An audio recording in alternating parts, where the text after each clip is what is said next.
China recently just imposed a 75% anti dumping tariff on Canada's canola, and our federal government has barely said a word about it. Hello, I'm Adrienne Batra. With me are Brian Lilley and Lorrie Goldstein. We got a simple, mealy mouth statement, Brian, from the Minister of Industry, Minister of Agriculture, when China imposed this 75% anti-dumping tax on Canada's canola. Canada doesn't dump canola, let's be clear.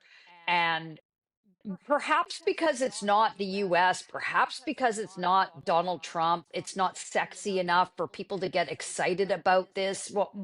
What has gotten us to this point where China escalated this with us? This all goes back to the decision by the Canadian government last year to join the Biden administration in imposing 100% tariffs on Chinese-made electric vehicles, which, look, we had to do. A couple of reasons. One, China is massively subsidizing these vehicles. I'm told that they're selling, these are the ones that sell for around $12,000 US. That's about half of what it costs to produce them. And China was literally dumping them here, trying to make sure that they were the dominant player in the electric vehicle market, which despite some of our, viewers hating EVs, it is a growing market and will continue to grow. So China wants to get the foothold. They want to make sure that they are the dominant player. The Biden administration said, we're putting 100% tariff on this and on Chinese steel and aluminum. We moved in lockstep with them. So China retaliated earlier this year with 100% tariffs on canola oil, canola meal, some other products, including pork and seafood. And now this new tariff is on canola seed specifically. So 75.8% on canola seed. Saskatchewan Premier Scott Moe was out there explaining something that I don't think a lot of Canadians get, and that is this is a really big industry, not just for his province, the whole country. I'm extremely disappointed with respect to the decision that the country of China has made in further increasing their temporary tariffs on our canola seeds, which will add to the existing tariffs on canola oil and meal. This is a response to the government's tariffs on Chinese electric vehicles largely, and China's decision to impose preliminary anti-dumping duties, or what we would call temporary tariffs, is set at 75.8%. That's on Canadian canola seed as of August the 14th, this Thursday. And that will have a devastating impact on the price points for Saskatchewan's canola industry, and I would say ultimately Saskatchewan's ag producers. To put this in context, this $43 to $45 billion canola industry, Canadian canola industry that we have, employing just over 200,000 people, that is significantly larger than the steel industry, the aluminum industry, and the car manufacturing industry combined. So, look, this is not the first time China's gone after Canadian canola. This is a regular pattern for them because it is a major export for us. China is either the first or the second biggest export market for this product. It's a massive economic hit, but you're right. You can't yell Orange Man bad at this one, so it doesn't develop the outrage. Plus, it's outside of the Toronto, Montreal, Ottawa triangle, which is all that most of the media and the political class care about. And Lorrie, I think that Brian sort of put his finger on it with why this isn't getting the headlines that it deserves. But this is going to be a long-term problem, even domestically. But I'm wondering, is this something that perhaps the Prime Minister's office thinks is going to work itself out? He doesn't feel compelled to weigh in on it. Is it not sexy enough for him to speak out against it? I know that. Back in June there was some discussions about, of course, normalizing relationships with China. I mean, what is the Prime Minister's office thinking here? Where is the Prime Minister? Well, I think what he has said all along, and there are exceptions, is that he's not going to respond to every tariff that somebody imposes on us. So, as Brian points out, this is China. This isn't Trump. So you could make the argument that as a manager, he's like, no, we're not gonna respond when we have something to say, such as support for the for that industry. We will say something. But I would remark on something that Brian raised. Canola in Canada is an established multi-billion-dollar industry. So we should take steps to preserve it. Compared to that, the electric vehicle industry is a developing industry. We don't have it here. We're trying to create it out of whole cloth. Federal and provincial governments, primarily in Ontario and Quebec, have invested up to the parliamentary budget is over $50 billion, right? The 100% tariff on China-made EVs is exactly to protect that industry. So what I would say is somebody from let's say a Western perspective of Saskatchewan. Okay, so you've come out massive support for this, for subsidizing EVs. You're trying to protect them from foreign competition. Now you've prompted a hit at our industry, which, unlike EVs, is already there, is already operating, is already paying taxes, is already putting billions of dollars into the economy. What's the difference? You know, how are things? And also remember, one of the things that the government has also done is put penalties on China for dumping steel and aluminum in our country, right? So to me, it would simply be, okay, I get that you're not saying anything at the moment, but are you developing a policy to help our industry, like you'd have the auto sector, like you're trying to do with the steel sector, with the aluminum sector? If you have one, we would love to hear it.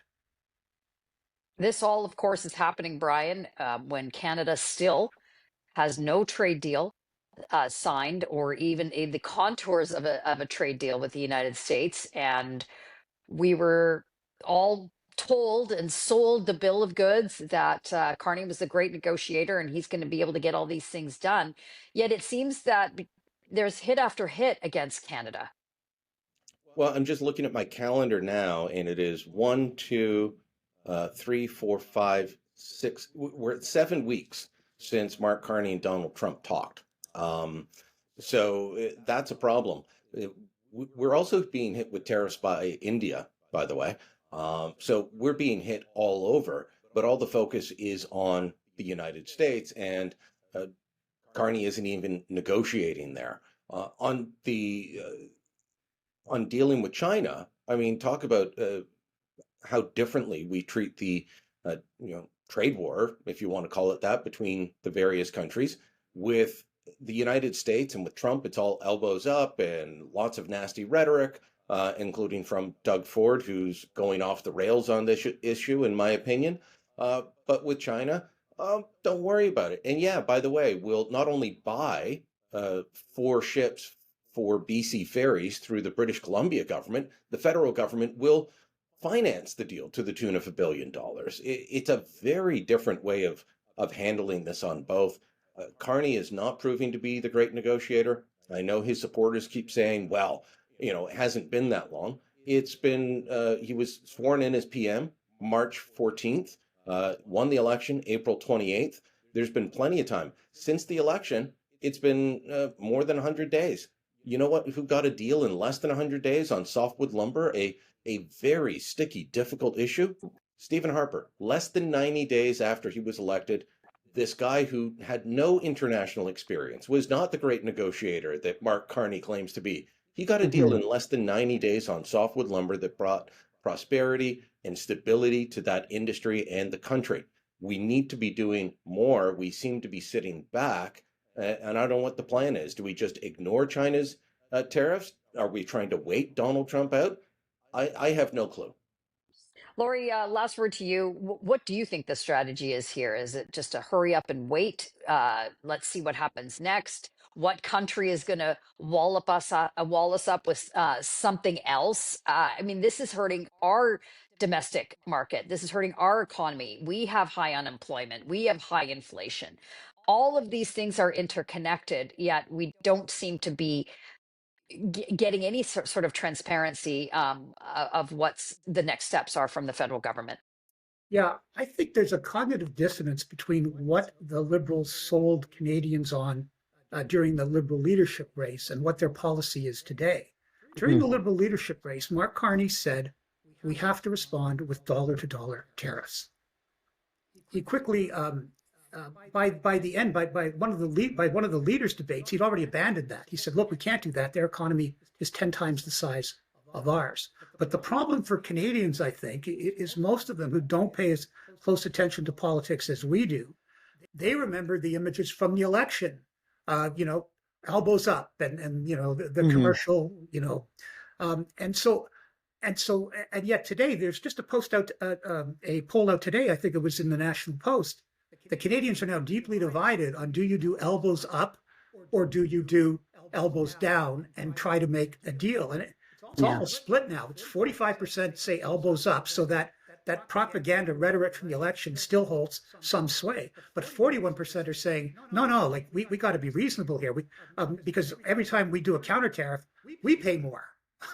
Like it doesn't in the other country. We pay more in our country. So I think, we're confused about the government stand because the government has taken different stands at different times and is treating, as Brian pointed out, different countries in different ways.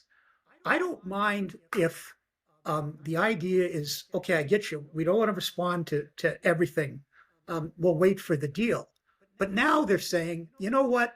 No deal may be better than a bad deal. That to me is, whoa. Wait a minute. That leaves the tariffs in place, Lorrie. If there's no deal, then what happens next year when the entire Canada-US-Mexico agreement comes up for renewal, which ostensibly protects a fair amount of our, there's disputes about how much of our industry is protected, but yeah, it does protect them.